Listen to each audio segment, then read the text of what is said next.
Buenas tardes, mi nombre es Cristian Julián Osorio Torres, del curso 703 y voy a exponer a mi hermana todo lo que hice trabajado con las apps.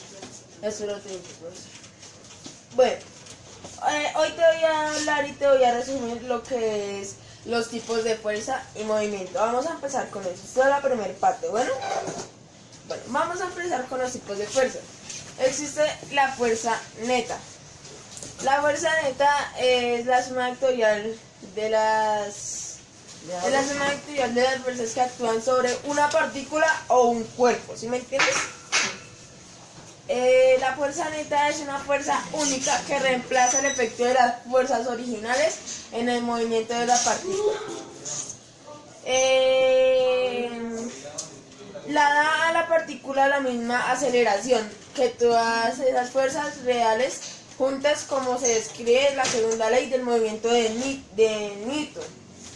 ¿Quieres que te entiendan un poco de lo que te estoy tratando de explicar? Sí.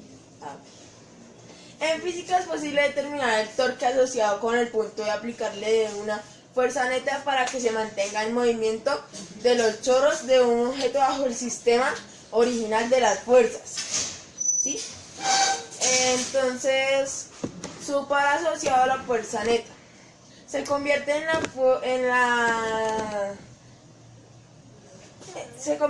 fuerza resultante y tiene el mismo efecto sobre el movimiento de rotación del objeto que todas las fuerzas reales tomas juntas.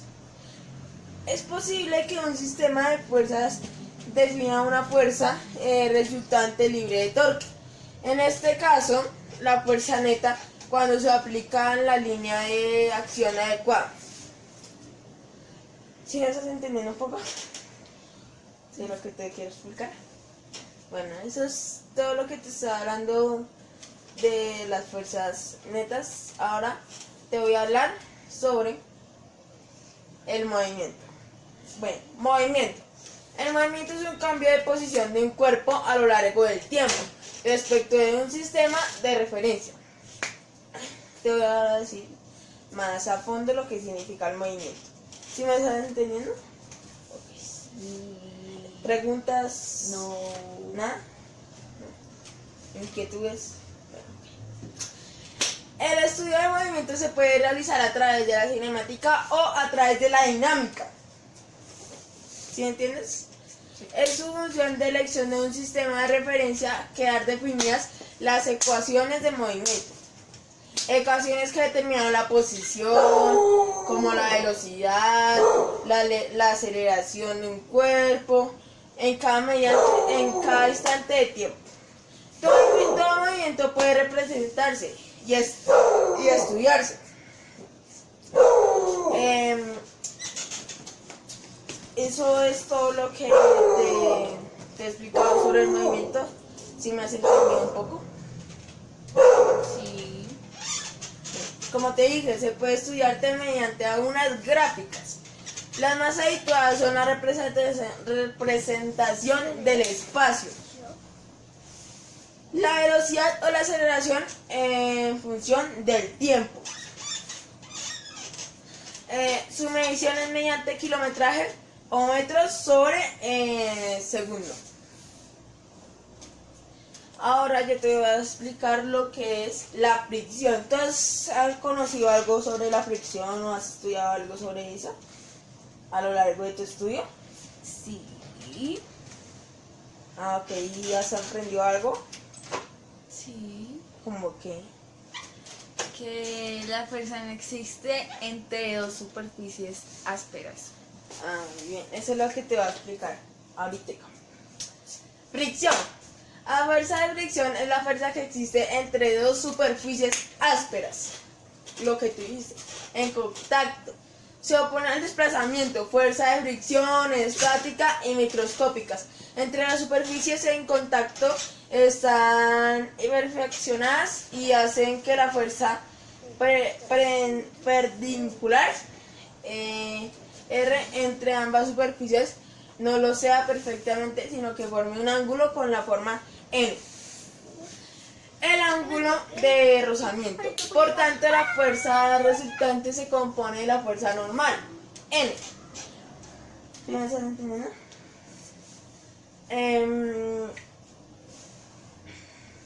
Perpendicular a las superficies en contacto y de la fuerza de rozamiento F, paralela a las superficies en contacto. ¿Entendiste un poco más sobre lo que se trata de la fricción y eso? Entonces hasta el momento hemos aprendido que la fuerza, el movimiento y La fricción. eso, muy bien. Ahora te voy a explicar lo que es la aceleración. Yo me imagino que tú debes saber algo sobre eso. Dime qué has aprendido a lo largo de tu estudio sobre la aceleración.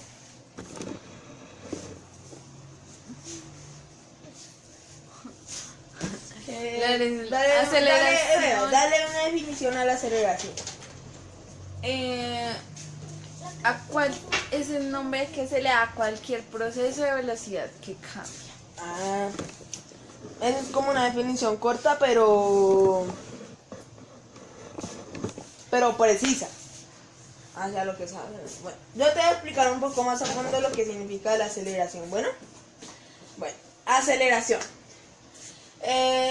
Comparado con el desplazamiento y la velocidad, la aceleración es como el dragón enojado que escupe fuego de las variables de movimiento. Puede ser violenta, algunas personas le tienen miedo y si es grande te obliga a que la notes ese sentimiento que te da cuando estás sentado en un avión durante el despegue. Al frenar súbitamente en automóvil o al dar una vuelta alta en velocidad en un carrito de carreras.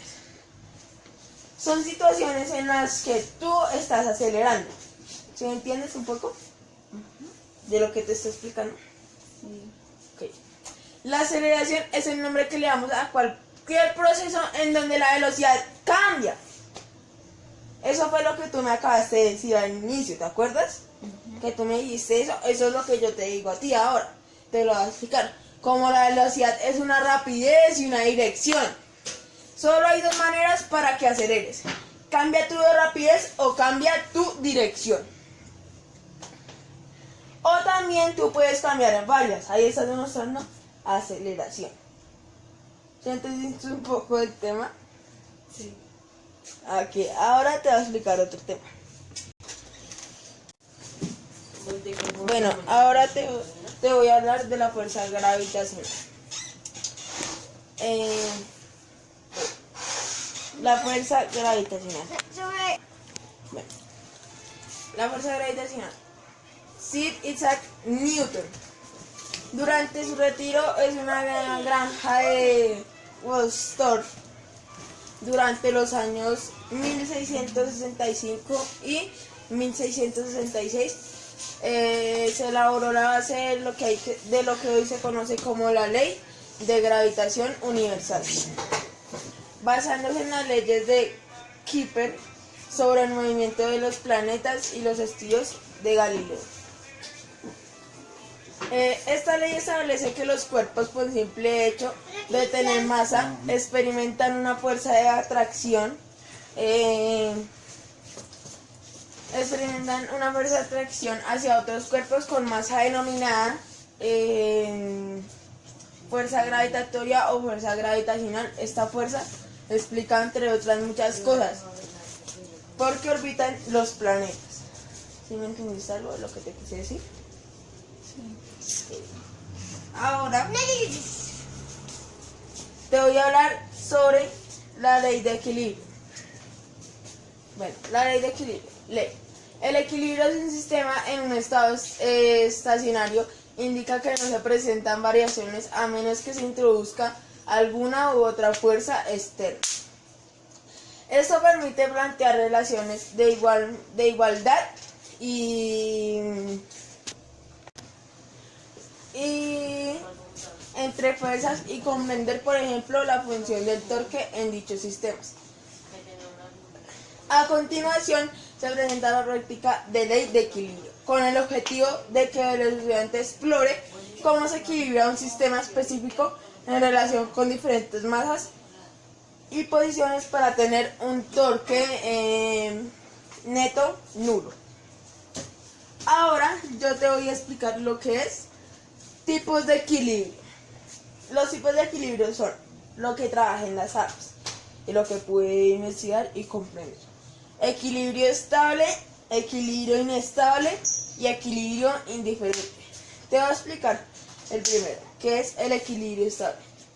Un cuerpo está en equilibrio estable cuando una vez que cesa la fuerza que lo sacó de un estado de equilibrio, vuelve a su posición original. Inestable. Ahora te voy a decir sobre el equilibrio inestable. Un cuerpo está en equilibrio inestable cuando cada vez que se pierde su posición de equilibrio encuentra otra nueva posición de equilibrio. Ese es del equilibrio indiferente y del equilibrio inestable. Un cuerpo está en equilibrio inestable cuando una vez que cesa la fuerza que produjo un movimiento no puede retomar a su posición de equilibrio. ¿Se entienden esos tres tipos de fuerza? La fuerza, el tipo de equilibrio estable, el equilibrio inestable y el equilibrio indiferente. ¿Se entienden esos tres tipos de equilibrio? Sí. Ahora yo te voy a hablar sobre la dinámica de la polea. ¿Ok? ¿Tú has escuchado algo de la polea? ¿Has trabajado algo de eso, cierto? Sí, muchas cosas. Ok. Ahora te voy a explicar qué es para que interiorices un poco más. Listo. Dinámica de la polea. Es el sistema constituido por la carretilla y el bloque de masa 1 y masa 2. Determina una expresión para la aceleración de las carretillas, la tensión de la cuerda y de la fuerza ejercida por la superficie sobre la carretilla. En el sistema de la figura, las masas de los cables y poleas son depreciables. Si el coeficiente de rozamiento entre la superficie inclinada y masa 2 es 1 a determinar las condiciones de movimiento en uno u otro sentido. B. En el caso del sistema con aceleración, calcularla. Eso es la dinámica de la polea. ¿Ok? Entonces, ¿ahora de qué te voy a hablar? Te voy a hablar sobre la dinámica del columpio, que es otra cosa que vi en las apps. Lo mismo con la dinámica de la polea. Pude trabajar eso con una que el profesor nos dio y ahora te voy a explicar lo que entendí. El columpio realiza un movimiento armónico simple, semejante a un péndulo, donde se pueden estudiar y observar diversos conceptos físicos, además de realizar varios experimentos. En este artículo se trata principalmente de la cinemática del movimiento, brevemente la dinámica en las leyes de Newton y en el trabajo y la energía misma. Esta es la dinámica del columpio. Bueno, esta es toda la presentación que yo hice sobre mis apps, sobre lo que yo trabajé con esas apps y lo que entendí, todo lo que yo hice y te expuse a ti. Ahora tú me vas a decir a mí, como si tú fueras mi profesor, ¿cuánta nota tú me darías por esta exposición que te acabé de dar? Y me das tu opinión personal y qué aprendiste. Pues estuvo bien, explicó bien, pero puedo hacerla un poco más resumida. La nota que yo le daría sería un 4.3. ¿Un 4.3? Sí. Ok, entonces explícame por qué me darías esa nota. Porque no te concentras básicamente en lo más importante, sino que explicas muchas cosas. Pero pues lo hiciste bien. Te subiré la nota a un 4.4. Y ahora dime tú qué conceptualizaste y qué aprendiste, qué lograste aprender mediante esta explicación que te acabé de dar. Entendí la diferencia entre la velocidad. Bueno, esta ha sido toda mi exposición, espero te guste, profe, lo que yo hice con mi hermana y con la ayuda de mi prima, porque ella me ayudó un poco. Ahí está. Entonces nos vemos en la próxima clase. Chao.